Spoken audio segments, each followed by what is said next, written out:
I've been doing this for a lot of years. Sure, I've changed schools a couple times. I had to even move states to help my wife's elderly parents, but I always viewed the kids on my bus as extensions of my family. And at the beginning of the school year, I prepared a welcome bag for them, sometimes simple, like a box of crayons, pencils for the kindergartners, maybe a few notebooks for the upper grades.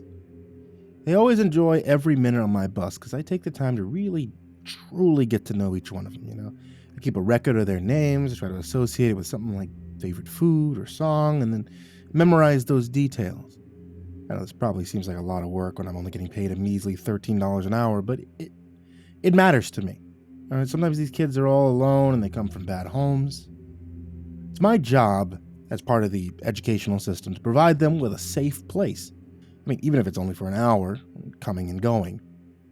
And the kids that have the roughest time adjusting to school are the ones that come in late. Zero friends, no clue as to what's happening. I try to help as much as I can.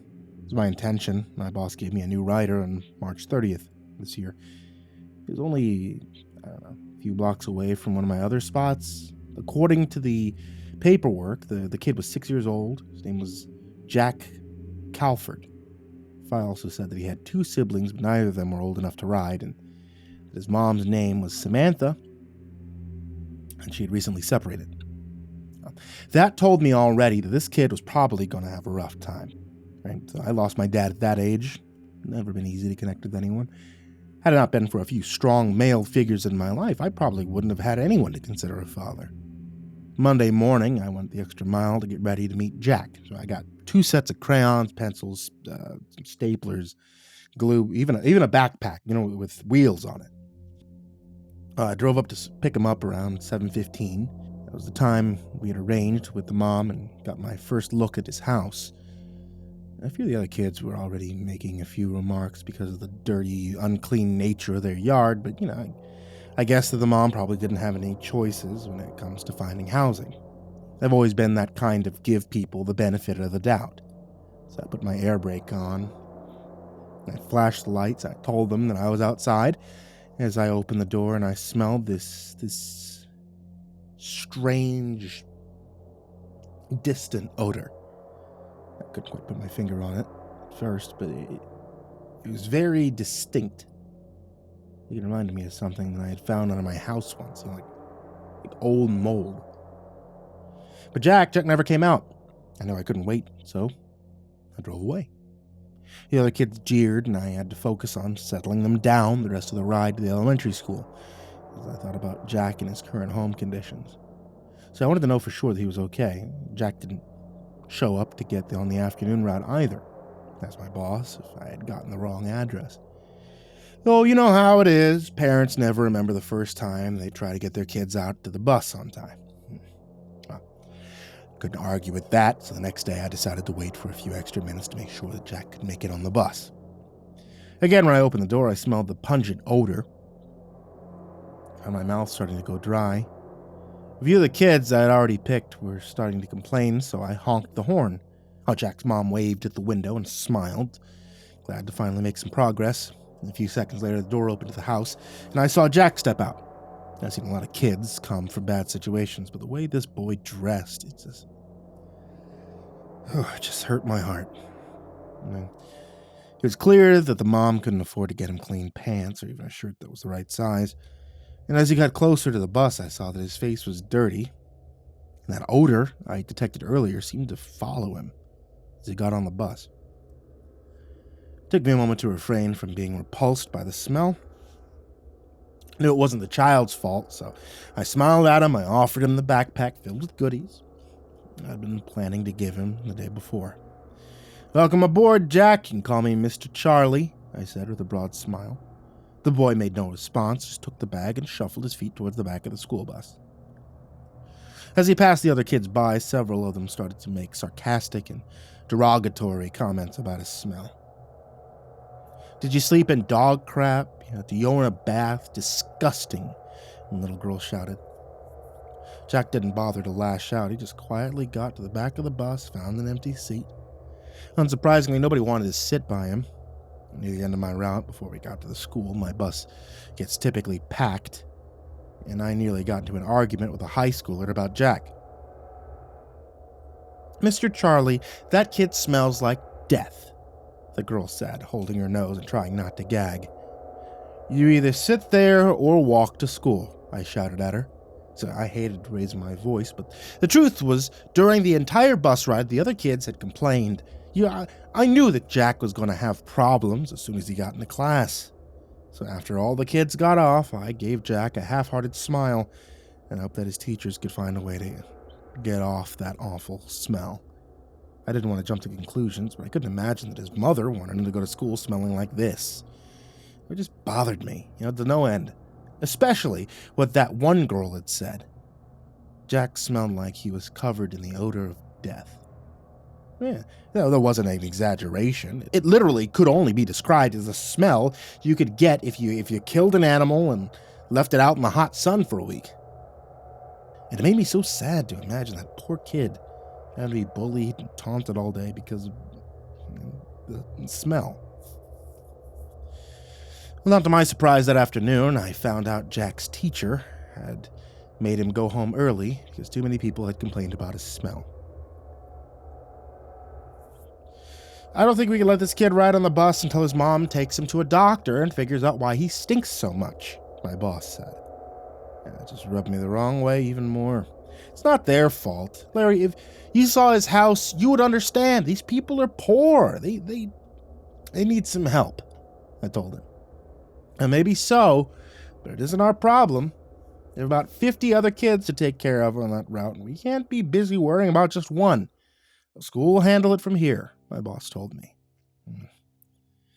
I told him I was fine with that, but it just sat wrong with me. I wanted to do something more than just stop and check to see if he could ride on the bus yet. Maybe it wasn't my place to do any of this. My heart just went out to that kid. Went to Walmart that afternoon. I bought him everything I felt he needed, and I waited until I got off work to stop by his house. I've always been told that after hours we aren't supposed to get sociable with our kids or their families, but I kind of felt like this was an exception. Got there about 4:15. I parked my car right in front of their driveway so that there wasn't any surprise, about somebody being there. I grabbed the backpack and I walked up to the door, doing my best to ignore the pungent smell that was all across the entire front yard. Knocking on the door, I held the backpack behind my leg and did get a better look at the toys that Jack was playing with scattered throughout the yard. There were dolls with their heads bitten off, as though the boy had been chewing on them, mismatched Lego sets that didn't seem to have any particular pattern, and action figures that reminded me of those messed up toys from that first Pixar film. All of it told me a troubling story about how Jack's home life was going. Is that the reason for the smell? His mother appeared at the door a moment later. Her eyes filled with questions and surprise at seeing me. "Who are you?" "Ma'am, I don't mean to bother, but I work with the school. I'm your son's school bus driver," I told her as I briefly glanced inside their home. The mess that was covering the yard easily spread into the first living area. Was it that bad that she couldn't clean up after themselves? I didn't want to judge, so instead I showed her the gifts I brought for Jack. I know that you wanted to give your child a good education, and, well, all of us at the school are worried about him. This was my way of pitching in, to help, I said, offering the backpack to her. Her eyes welled up with tears, and I wasn't sure if she was going to have a breakdown or shout in my face. Sometimes it was impossible to be sure how a parent would react. "I can't accept this," she finally said. Oh, that was not the response that I expected. Before I knew how to even reply, she closed her door hastily, and I was standing on the trash-covered front step of her house alone. I sighed, figuring she must have her reasons, and left the bag with the clothes at the side of her door. I didn't mean to embarrass her, but now my main concern was for the welfare of her child. The next day that Jack rode, it seemed like his mom had overcome her apprehensive attitude because he was wearing the clothes that I had bought. They fit him almost perfectly. Walking out to the bus, I saw he seemed happier than before, and I thought maybe this was the start of a new chapter for him. That changed, though, when I opened the door to let him on the bus. The same foul smell covered him like a stench, despite the new clothes, and this time I found myself doing my best to avoid throwing up. Yeah, it was that bad. "Did you take a shower?" a girl on the front seat asked. Jack glared at her, seemingly embarrassed that his new clothes weren't hiding his smell, then tossed his backpack down and ran back inside his house. Some of the kids giggled, and it took all my self-control not to yell for them to be quiet. But I knew one of the things for certain. Jack wouldn't be going back to school until that smell was off his body permanently. I don't know why I felt obligated to reach out and help. Maybe because I was already so invested in him. Maybe because he reminded me of myself. That afternoon, I stopped by their house again with a new goal. It occurred to me that maybe his mother couldn't afford clean water. "I want to extend my house to you and your son," I told her. I knew that being older, she wouldn't consider my intentions to be anything except friendly, but she still declined. "I know you've been so kind to Jack, but you just need to stop. I don't want anything bad to happen to you," she said. That thought made little sense to me, as I couldn't fathom how helping Jack would harm me. And the way that she acted bothered me. Was she scared of her son? It couldn't be that. I felt like she was hiding something. She turned away help from me and from the school time and time again, and I couldn't grasp why that was. So I did something I'd never had to do in my career. And, I contacted CPS. I think I was a little angry, maybe because I was just so worried about Jack. But I couldn't think of any other way to help him. I told the representative that I talked to the entire situation, and they thanked me for my diligence. "Done an amazing job, Mr. Charles. We'll handle it from here," a woman told me. That whole weekend, my stomach churned, and I worried about what would happen to Jack. They said that they would get to his house as quickly as possible, but I wasn't so sure that it was going to be that easy. Monday rolled around again, and I tried to resume normal life and put the worrying out of my head, but it got stronger as I arrived at Jack's house. Something was wrong. This time, as he boarded the bus, he looked angry and hostile, as though I had stabbed him in the heart. The smell was also stronger than it had ever been. I literally had to hold my breath when he was near me, and I saw his mother standing in the doorstep glaring at me. It looked like her arm was covered in scratches. Had Jack attacked her because he was apprehensive about returning to school? Well, that bothered me to no end. What if CPS had come but hadn't found anything disturbing at all? It all felt like something bad happened in the house, and it wasn't good. I made it a habit of mine to trust my gut, and this told me I needed to get inside that house and find out what was happening. I was sure I would likely lose my job over this, but I needed to know.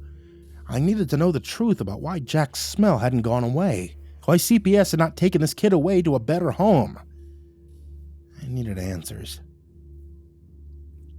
"Jack, is there something happening in your house that you're scared of?" I asked the boy.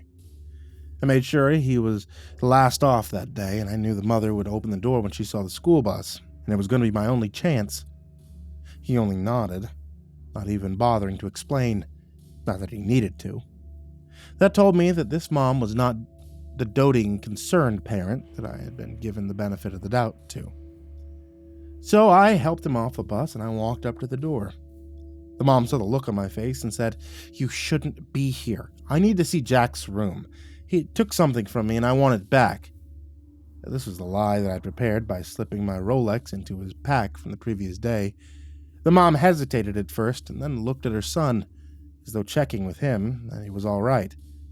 Jack gave a slight nod, and led me inside. Now the smell of death was even stronger here. I swear I saw a dead cat in the corner of the room, and it seemed like feces covered the floor. Jack guided me by the hand to a set of stairs that led to the basement. "What's down there?" I whispered, my blood boiling. I was so angry with the mom for letting them live this way, but Jack didn't seem bothered.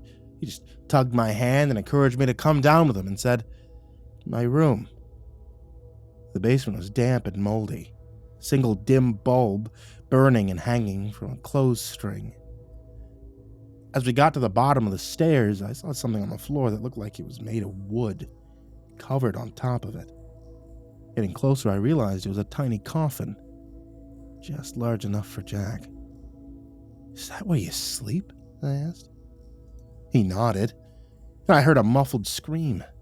There against the wall was a man about half my age, probably old enough to be Jack's father. He was chained up. He had half of his stomach pulled out, blood dripping on the concrete floor. His noises distracted Jack, and he went over to his father and watched in shock as he began to feed on the mangled organs dangling from his side. I stumbled back towards the steps, my eyes not daring to look away as Jack kept eating and snarling. This was no way for a child to live, but then the glint in his eyes and the way his teeth gnashed against his dad's flesh told me the truth. This was not a child at all. I ran up the stairs. His mother was there, trembling and crying as she watched helplessly. "Why don't you tell the police?" I asked frantically. She covered her mouth as she watched her son keep feeding. "Have you ever had children, Mr. Charles?" I ran from the house and towards the bus. I got back to work as quickly as possible, and when I shut the bus down, I held my breath for a few moments and counted to 10. And then I realized I had left Jack's backpack on the bus again. The stench of death was still coming from it. I dared to unzip it and look down to see decaying flesh stuffed in his pack like lunch meat. I pushed it away and gagged. I needed to tell someone. I got off the bus. I found myself staring at Jack.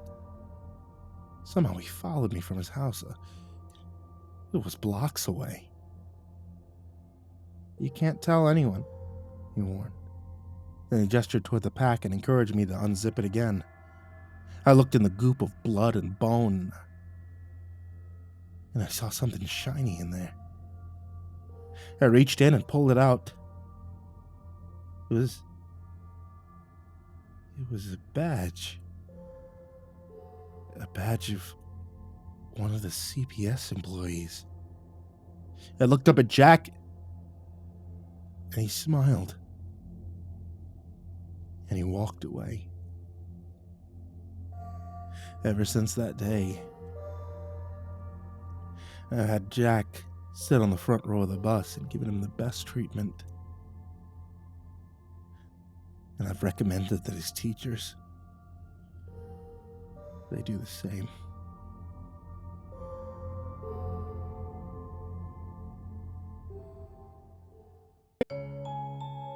For those of you guys that like getting cozy while listening to stories, I want to let you know about Etsy.com/shop/ivorymonocletea.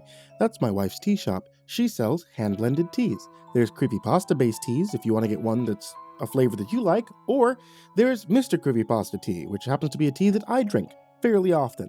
You can also ask for a dabbing sticker. If you ask her for a dabbing sticker, you get a special one that I made for her to use on that jar, and she told me not to use it. So I like telling you guys to go ask her, because then you get a special one, because then she's forced to admit that I made a really good concept, even though it's very silly. Etsy.com/shop/ivorymonocletea.